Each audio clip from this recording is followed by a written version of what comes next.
তৈরি করে নিচ্ছি গ্রিন টি।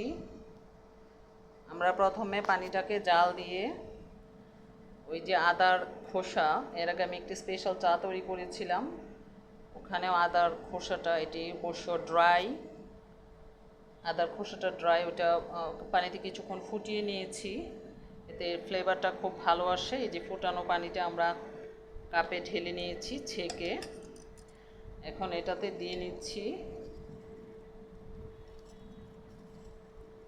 এই 1 চা চামচের মতো অর্গানিক গ্রিন টি।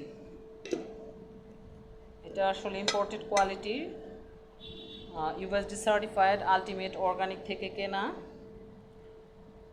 এটি চীনের গ্রিন টি, ডিরেক্টলি ফ্রম চীন। এটিকে আমরা কিছুক্ষণ 2 or 3 মিনিটস এটাকে এই গরম পানির মধ্যে রেখে দিব, তারপর এটা পান করব। আস্তে আস্তে গ্রিন টির কালারটা আসছে।